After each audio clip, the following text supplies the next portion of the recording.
নমস্কার, ফুডিওগ্রাফি উইথ চন্দ্রা চ্যানেলে আপনাদের সবাইকে জানাই স্বাগত। আশা করি আপনারা সবাই সুস্থ আছেন এবং ভালো আছেন।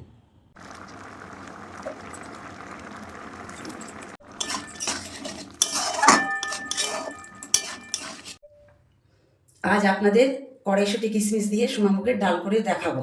তার জন্য লাগছে 100 গ্রাম সোনামুগের ডাল, পরিষ্কার করে কাপড় দিয়ে মোছা, 200 গ্রাম কড়াইশুঁটি, 25 গ্রাম কিশমিশ, 1 চামচ জিরে, 2 তেজপাতা, 2 শুকনো লঙ্কা ফোড়নের জন্য, সাদা তেল 1 টেবিল চামচ, 1/2 টেবিল চামচ হলুদ, 2 টেবিল চামচ জিরে আদা মরিচ বাটা, 2 টেবিল চামচ ঘি, স্বাদ মতন বা পরিমাণ মতন নুন।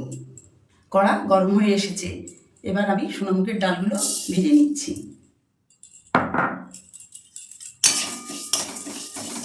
ডালটা আমার ভাজা হয়ে গেছে, এবারে আমি গরম উষ্ণ জল দিয়ে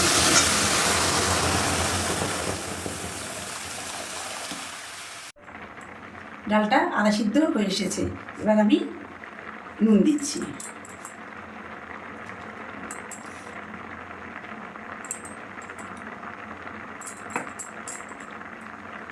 কড়াইশুঁটিগুলো দিয়ে দিলাম, কিশমিশ দিয়ে দিলাম,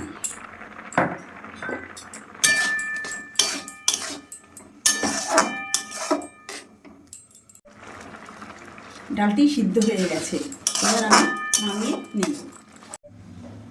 কড়াটা গরম হয়ে এসেছে, এর মধ্যে আমি 1 টেবিল চামচ সাদা তেল দিলাম। তেলটা গরম হয়ে এসেছে, এর মধ্যে আমি 1 চামচ জিরে, 2 শুকনো লঙ্কা, 2 তেজপাতা ফোড়ন দিলাম।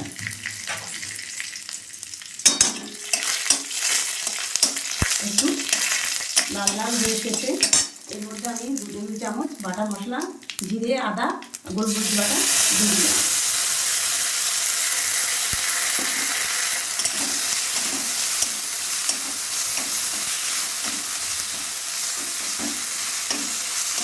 মশলাটা ভাজা ভাজা হয়ে এসেছে, এর মধ্যে আমি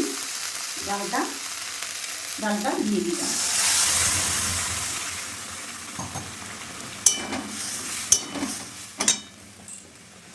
অল্পটুকু হলুদ দিয়ে দিলাম।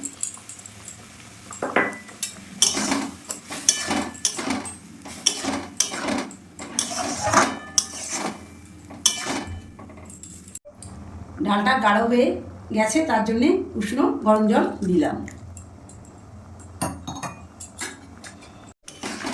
কড়াইশুঁটি কিশমিশ ডালটা হয়ে গেছে, এবার আমি গ্যাসটা বন্ধ করে দিচ্ছি, দিয়ে 2 টেবিল চামচ ঘি ছড়িয়ে দিলাম, দিয়ে ঢেলে দিলাম, নিয়ে একটা পাত্রে আমি ওটা ঢেলে নেব।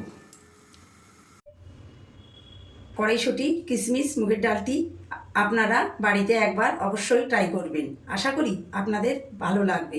আর যদি ভিডিওটি ভালো লাগে তাহলে লাইক শেয়ার ও সাবস্ক্রাইব করে চ্যানেলের পাশে থাকবেন।